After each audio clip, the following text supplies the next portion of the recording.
Bueno, hablar de reparación para el movimiento sindical con la imagen que tiene el movimiento sindical después de 100 años de cultura antisindical, porque son 100 años de cultura antisindical. El primer sindicato se crea en Colombia en el año de 1909, ¿sí? En un pueblo de Antioquia, ¿sí? Un sindicato de artesanos. Pero la primera reacción de la oligarquía colombiana contra el sindicalismo de manera violenta la tuvimos en febrero o marzo del año de 1919. Yo digo siempre que así la oligarquía colombiana celebró el primer centenario de la independencia con respecto a España, asesinando sindicalistas en la Plaza de Bolívar cuando hacían una huelga el sindicato de artesanos porque se oponían a la decisión del gobierno de Marco Fidel Suárez de importar los uniformes para el ejército y la policía que se debían poner el 20 de julio de ese año porque debían estar muy elegantes, muy simpáticos y muy bonitos, y entonces los uniformes que hacían nuestros artesanos no les servían, entonces había que traerlos desde los Estados Unidos. ¿Esto qué significa? Que la lucha contra el libre comercio por parte del movimiento sindical colombiano ha sido histórica desde que nació el movimiento sindical. ¿Cómo reclamar la reparación con la imagen que tiene el movimiento sindical, ¿no? Generada por los empresarios, por los gobiernos, etcétera? Entonces nos proponemos también una campaña, que es lo que estamos mirando, cómo se diseña, qué debe contener, para recuperar la imagen del movimiento sindical y reposicionarlo como una organización, como una estructura de la democracia en este país. El tercer eje tiene que ver con contribuir con la CUT, la CTC y FECODE. Nos hubiera gustado que estuviera la CGT, pero no han querido. Les hemos suplicado, así, en planta blanca, les hemos suplicado que lleguen. Y el compañero Julio Roberto, pues así hay que decirlo, no ha querido. ¿Y no ha querido por qué? Porque él quiere que todo se maneje desde la CGT. Y en medio, pues, de esta diversidad sindical, pues es muy difícil.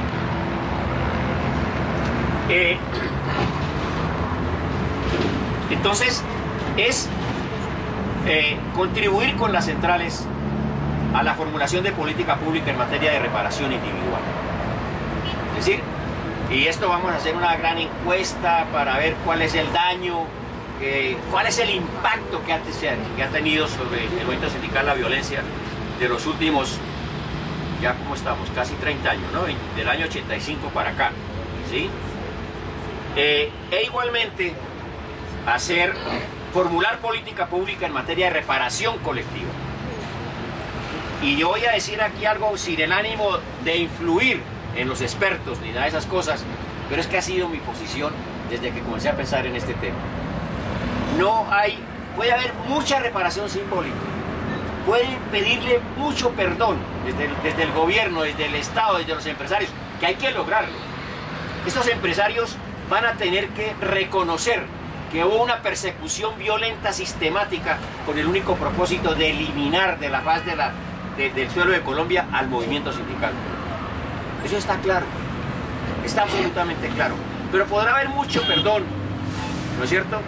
Mucha reparación simbólica, pero creo que el movimiento sindical lo que se tiene que proponer es que la legislación de este país se adecúe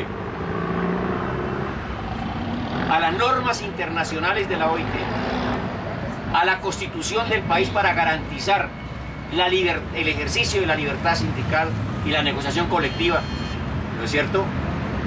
Sin que, para acabar definitivamente con el criterio de que pertenecer a un sindicato o negociar una convención colectiva o luchar por la democracia en Colombia no es un riesgo si se hace desde el movimiento sindical. Y finalmente, yo no sé si eso será, yo me estoy adelantando aquí a lo que pueden estar pensando las centrales. Hay un escrito por ahí. Sí, sí.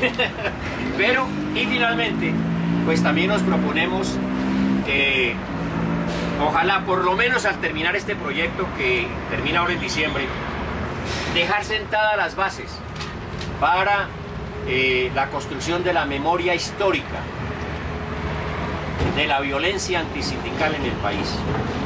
Inicialmente pensábamos en una memoria histórica de vida, es decir, registrando el asesinato de los sindicalistas, las motivaciones, etc. Pero el trabajo que se ha hecho nos ha llevado a pensar, y esa fue la decisión del comité en su última reunión, de una memoria histórica, ¿no?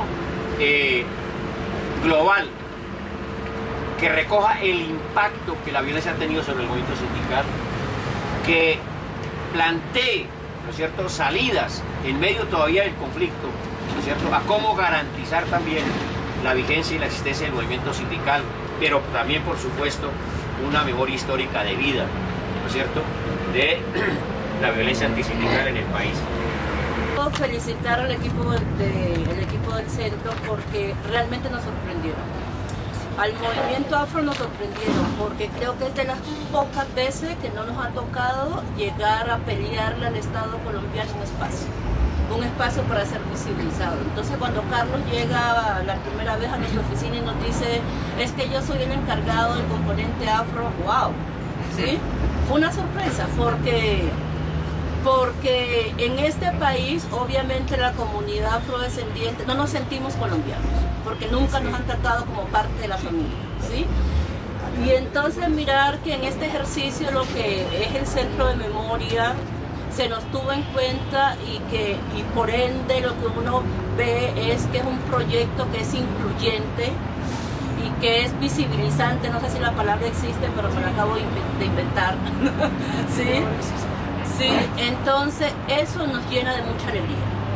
Porque en este país normalmente cuando se habla del conflicto, cuando se habla de víctimas, lo afro se invisibiliza, como siempre, ¿sí? Y el tema del racismo en este país, en esta sociedad y sobre todo en esta ciudad que es tan fuerte, resulta que para nosotros sí, somos un grupo étnico donde hay muchas víctimas, pero no es solo el hecho por los hombres y mujeres que han sido asesinados. Es también porque una forma de asesinarnos es cuando culturalmente se nos impide ser lo que somos, ¿sí? Es cuando se nos invisibiliza, es cuando se nos discrimina por el color de nuestra piel.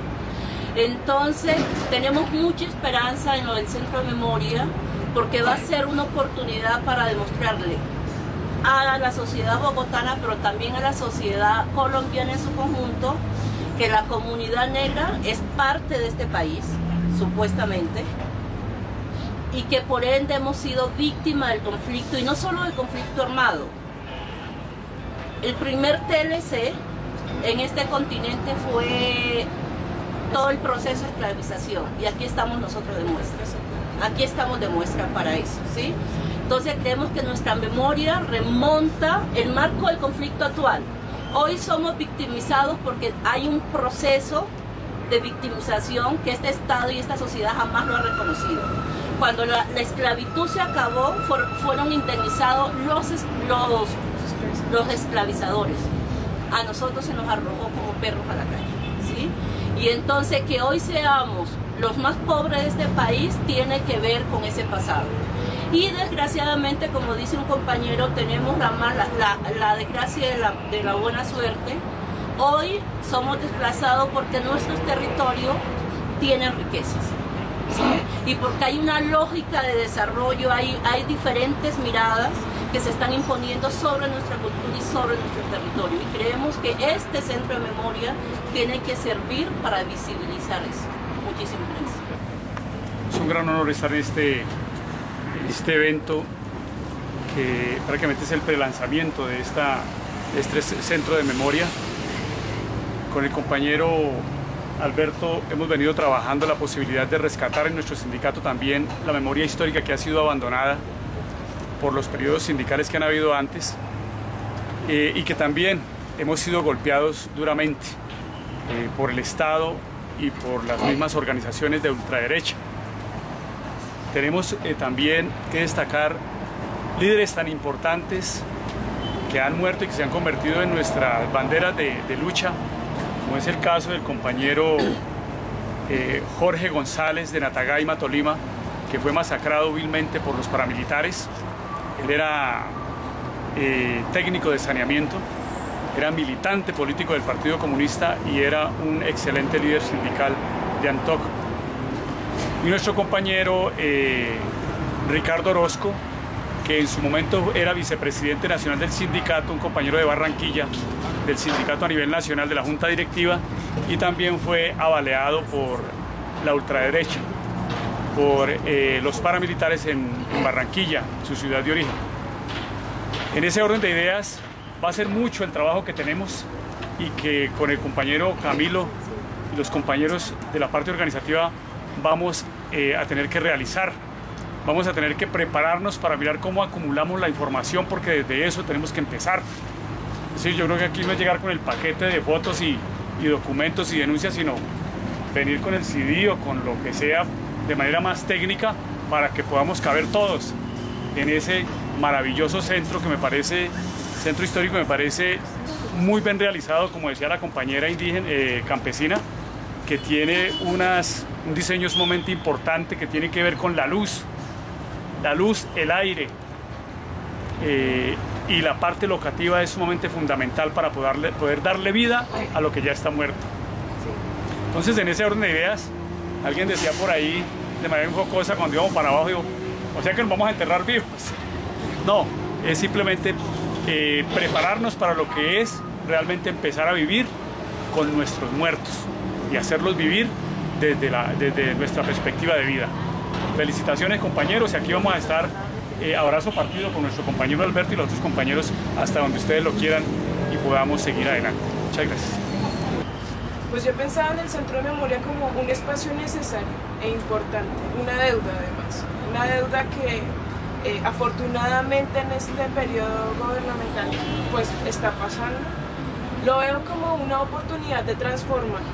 Entonces escucho las propuestas y escucho las iniciativas del movimiento sindical, del movimiento campesino, el movimiento de mujeres y digo, podemos hacerlo distinto. Entonces escuchaba al compañero cuando decía una forma de resignificar el pasado y construir un futuro, apostémosle y hagamos lo posible, porque cuando él dice con la gente y nos alejamos un poco de la idea de caudillismos y liderazgos, estamos apostándole a construir un futuro donde no una lucha es la que se sobrepone sobre otra, sino que todas las reivindicaciones tienen la posibilidad de cruzarse, y nosotros tenemos la tarea de que en este momento el Centro de Memoria no sea solamente un lugar donde recordar a los que cayeron para que nosotros hoy estemos aquí, sino para que su lucha valga.